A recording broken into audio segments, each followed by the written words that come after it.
بسم اللہ الرحمن الرحیم. میرا نام کمل شوذب ہے. میں NA 166 احمد پور شرکیہ سے قومی اسمبلی کی امیدوار ہوں.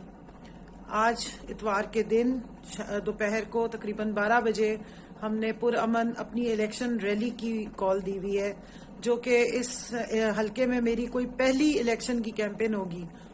اس وقت 2:15 پہ پھر امیر عالم کالونی میں میرا جو گھر ہے، جو قاضی عدنان نون لیگ کے امیدوار کے گھر نمبر 1 ہے اور میرا نمبر 2 ہے، اس پہ پھر اس وقت پولیس والوں نے جا کے ریڈ کی ہے.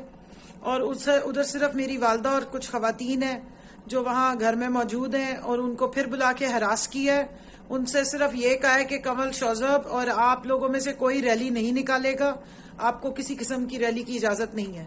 تو میں سوال پوچھنا چاہتی ہوں الیکشن کمیشن آف پاکستان سے کہ آپ کیوں چشم پوشی کر رہے ہیں، آپ کیوں یہ ظلم اور یہ جبر ہمارے ساتھ ہونے دے رہے ہیں، اور آپ کیوں لوگوں کو ایک جھوٹا اور ایک ریگڈ الیکشن کروانے کی کوشش کر رہے ہیں.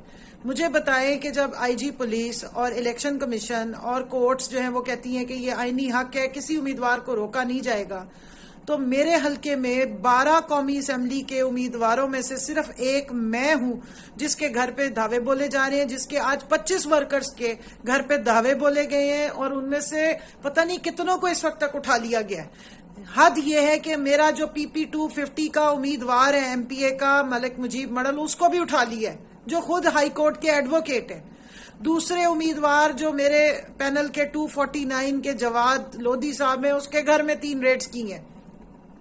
جو ہمارا کوئی عہدیدار ہے، چاہے وہ یوتھ کا ہے، چاہے وہ کوئی خواتین میں سے ہے، چاہے وہ ہمارا مین مدر باڈی سے کوئی PTI کا امیدوار ہے، کوئی سپورٹر ہے، ووٹر ہے، اس کے گھروں میں اس وقت دعوے بولے جا رہے ہیں. وجہ کیا ہے کہ جی کل صرف ریلی نہیں ہونی. بھائی اگر آپ اتنے ڈرے ہوئے ہیں، اگر آپ سے یہ الیکشن نہیں لڑا جا رہا ہے اور یہ اسٹیٹ کی مشینری استعمال کر کے آپ نے اس طرح سے خوف و ہراس پھیلا کے الیکشن لڑنا ہے، تو بند کر دیں پھر یہ سارا تماشا. میں پوچھنا چاہتی ہوں کہ بطور امیدوار میرے حقوق کیا ہیں. مجھے الیکشن کمیشن آف پاکستان اور الیکشن کمشنر اگر ان کی جو ہے مزاج پہ یہ گرانہ گزرے تو مہربانی کر کے بتا دیں کہ یہ کیا تماشا لگا ہوا ہے. میں نے DC کے پاس درخواست ڈالی ہے اجازت کی، میں نے DPO کو، میں نے RO کو، DRO کو، ہر جگہ ہر فورم پہ اپلیکیشنز لیگل ڈال کے پرمیشن لی ہے. اس کے بعد میں نے کورٹ میں سیکیورٹی کے لیے اپنی پٹیشن لگائی ہوئی ہے. اب مجھے بتائیں بطور امیدوار میرے حقوق کیا ہیں. ایک خاتون امیدوار ہونے کا مجھے یہ سزا دی جا رہی ہے کہ میں اب تک اپنے حلقے کی عوام کے بیچ میں نکل نہیں سکی.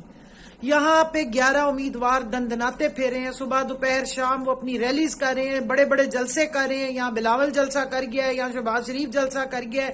اگر اجازت نہیں ہے تو مجھے اور میرے کارکنوں کو نہ کارنر میٹنگ کرنے کی اجازت ہے، مجھے تو سامنے آنے کی بھی اجازت نہیں ہے. یہ اس قسم کے الیکشن کرانے سے بہتر ہے کہ آپ نے ویسے ہی اناؤنسمنٹ کرنی ہے، لاڈلا لیگ کو لے کر آنا ہے تو پھر کرا دیں. پھر یہ آپ ہمارے پہ جو ظلم و ستم جو کارکنوں کے ساتھ بیڑا غرق کریں، یہ مت کریں. یہ الیکشن کمیشن آف پاکستان جو 8 فروری کو اگر آپ نے یہی کچھ کروانا ہے اور اس سے پہلے جو ظلم و ستم کی داستانیں رقم کرے، روزانہ درجنوں FIR آپ اپنے پولیس گردی کروا کے ہمارے لوگوں پہ کروا رہے ہیں. غریب لوگ ہیں بیچارے، کمزور لوگ ہیں جن کو گھروں سے اٹھا رہے ہیں اور ان پہ 10 FIR کاٹتے ہیں اور اس کے بعد ان کو اندر رکھ کے ٹارچر کرتے ہیں، اور پھر ان کو جب چھڑوانے جاتے ہیں تو ان کا ہزاروں روپیہ لگتا ہے. مہربانی کریں، مجھے ان سوالوں کے جواب چاہیے چیف جسٹس صاحب سے، چیف الیکشن کمشنر صاحب سے، IG پولیس سے اور DPO بھاولپور سے، کہ یہ کیا تماشا لگایا ہوا ہے آپ نے اس حلقے میں. اگر صرف سوچا ہوا ہے کہ سلیکشن ہی کرنی ہے تو پھر آپ ہمیں بتا دیں اور یہ الیکشن کا ڈرامہ بند کریں.